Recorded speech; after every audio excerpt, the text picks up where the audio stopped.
One such voice is Kiai Haji Abdurrahman Wahid, the first democratically elected president of Indonesia with the world's largest Muslim population. President Wahid has taken a courageous stand against extremists in the Islamic world. Since his election as Iran's president in 2005, Mahmoud Ahmadinejad has made headlines claiming that the Holocaust is a myth and that Israel should be wiped off the map. While many Muslims around the world have rallied to support the Iranian president's views, President Wahid has been outspoken in his opposition to Ahmadinejad's remarks. He falsified history, and this we cannot tolerate. ابتلانا بأشد الناس عداوة للذين آمنوا اليهود لأن إسرائيل سرطان استشرى في جسد الأمة الإسلامية لأن اليهود فيروس يشبه الإيدز. While many in the Muslim world propagandize about Israel and refuse to consider any recognition of the Jewish state, President Wahid has spoken out forcefully about the need for diplomatic relations with Israel. The Constitution of Communist China says that communism is the basis of the state. And in their constitution, the communists say that there is no God, they are atheists. So my question is that if we have diplomatic relations with Communist China while they are at odds with us in the question of God, why we don't have diplomatic relations with Israel, who believes in God totally? So because of this, I'm branded everything, but I never mind. If there is any hope that the moderates will truly become the dominant voice in the Islamic community, those who are for moderation and tolerance must believe that they will have the support of their co-religionists. I don't believe in the saying that people will always be the same. No, people change also. But we have to stick to the same principles of tolerance, of plurality, of coexistence. President Wahid's courage will only help to foster more voices of tolerance and goodwill.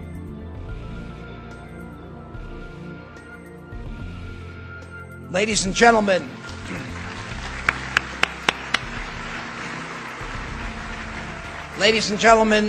please welcome His Excellency Abdurrahman Wahid, the former President of Indonesia.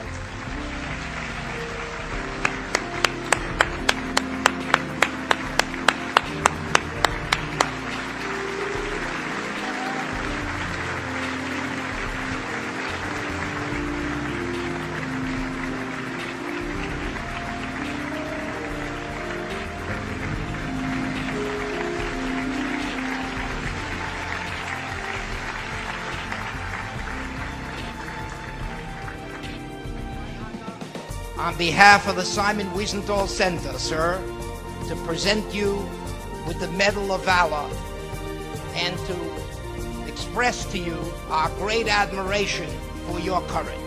Thank you.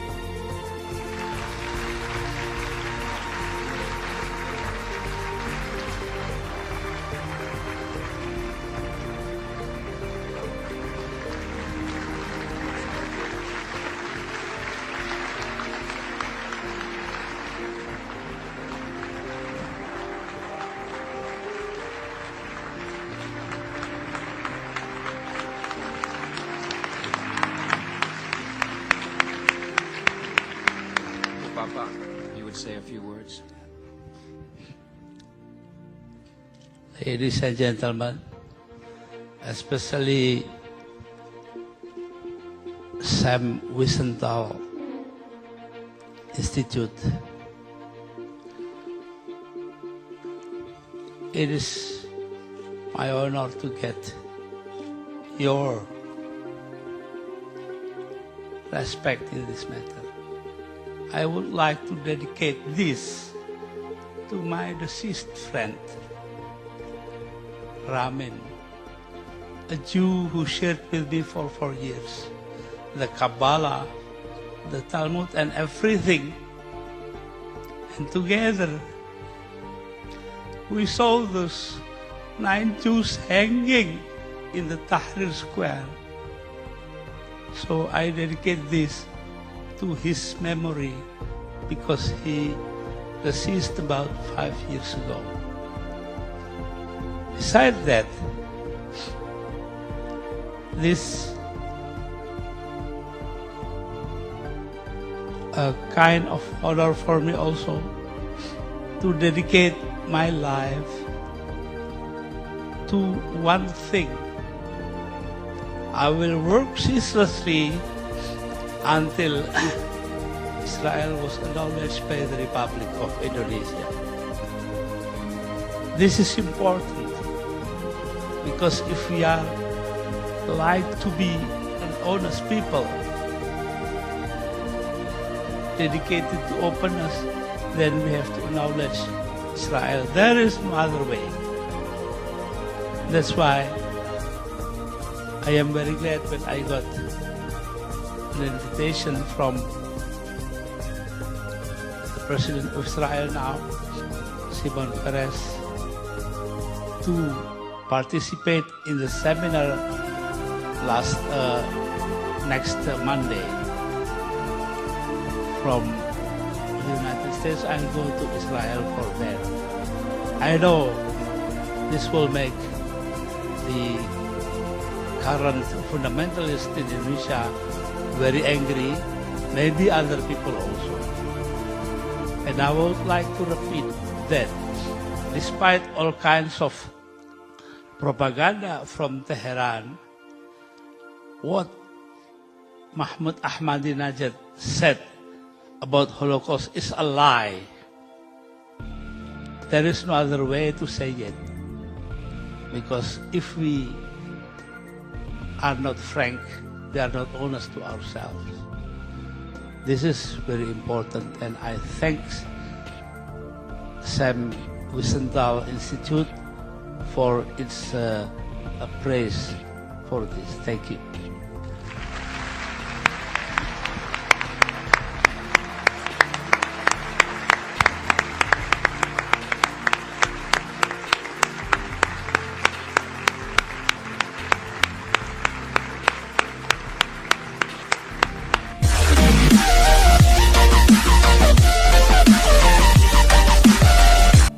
Karena biodata itu hanya berguna ketika orang udah mati. Kalau dia masih hidup, datanya itu masih bertumbuh. Biodata kan artinya daftar riwayat hidup kan. Kapan dia berguna? Saat dia meninggal. Jadi kalau saya belum meninggal ngapain cari? Minta saya mengirimkan biodata saya kan orang dulu kan namanya.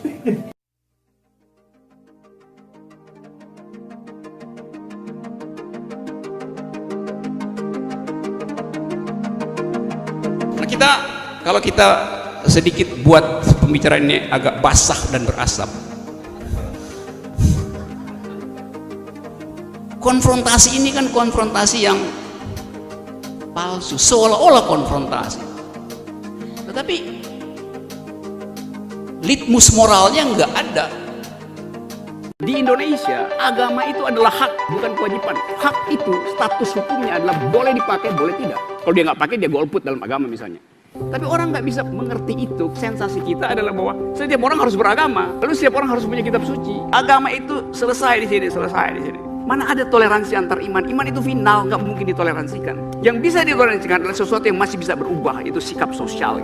Social ethics dari agama toleran, gender kita toleran, ras. Tapi toleransi tentang akidah ngapain juga? Saya kasih semacam ilustrasi di Himalaya karena itu wilayah yang sangat privat. You bisa mati di situ kalau 1 detik gagal langkah 2 cm. Itu orang boleh bertanya tentang Tuhan karena itu adalah pengalaman otentik manusia ketika diuji di dalam cuaca. Kalau Anda seorang politician, Anda tidak boleh terlarang dan Anda akan dihina kalau Anda mengajukan pertanyaan privat. Agama Anda apa? Orientasi seksual Anda apa? Kitab suci Anda apa? Kalau kitab suci saya ini. Gak boleh pejabat publik menanyakan itu. Menyaksikan fakta itu bukan di dalam kendali teologi, Yang di kita sekarang, kita nggak akan memilih Tuhan dalam 5 tahun ke depan, tapi suasana sosial kita sangat-sangat teologis, aneh bin ajaib alias sinting. Kita memilih makhluk sekuler, tapi seluruh wacana kita adalah teologis. Kalau saya terpilih, insya Allah saya akan. Dia nggak percaya bahwa dia itu mewakili kehendak publik. Jadi kehendak publik itu dia manipulasi dengan minta izin Tuhan dulu. Itu hal yang dari dua kubu begitu ucapannya. Bila Tuhan berkenan, lalu you dipilih oleh rakyat kok minta perkenanan Tuhan. Sinting lagi. Ayat di Al-Quran, surat Al-Baqarah ayat 269, yang mengatakan bahwa Tuhan memberi akal sehat pada mereka yang terpilih. Tuhan memberi akal sehat dan tidak mungkin ditolak kecuali oleh orang yang tidak ingin berpikir. Saya kasih kritik misalnya tadi, acara ini dibuka dengan semacam yang sering kali kita lihat. Assalamualaikum, selamat datang, salam sejahtera untuk kita semua. Secara grammar itu keliru. Anda mengucapkan salam dari Anda untuk objek Anda. Saya bilang salam sejahtera untuk kita semua, itu selfie sama-sama tuh. Nggak ada nilainya tuh. Karena ada semacam kecemasan untuk kalau saya bilang saya mengucapkan salam kepadamu, seolah itu individualistik tuh. Lu dicari cara supaya dia sedikit jadi teduh gitu. Padahal itu adalah menunjukkan kita nggak cukup punya tenaga untuk mengatakan saya mampu untuk merangkul Anda sebagai sesama warga negara. Oke, selamat malam. Assalamualaikum warahmatullahi wabarakatuh. Azan asar berkumandang, oke? 2 menit, oke bro? Oke, yuk atret dulu.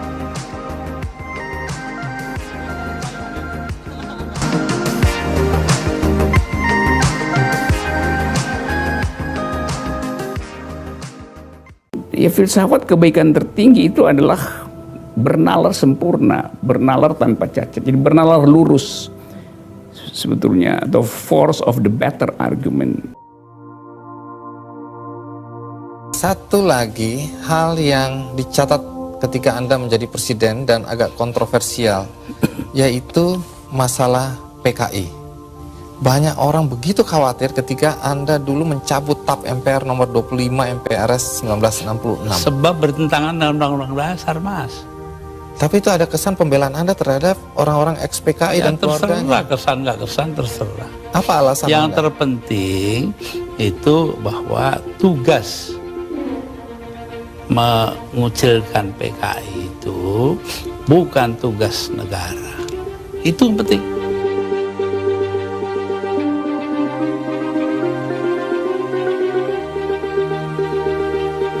Apa artinya pemisahan agama dari negara kalau negara ngurusin segala hal? Jadi Anda tetap merasa bahwa apa yang Anda lakukan mencabut TAP MPR itu benar? Benar karena bersamaan dengan Undang-Undang Dasar gitu. Kenapa? Karena memang Undang-Undang Dasarnya begitu, mau diapain? Begitu itu bagaimana? Ya melindungi semua. Ya itu hasil daripada 7 abad lamanya kita berpancasila tanpa nama, yaitu yang dinamakan Bhinneka Tunggal Ika. Berbeda-beda tapi satu tujuan.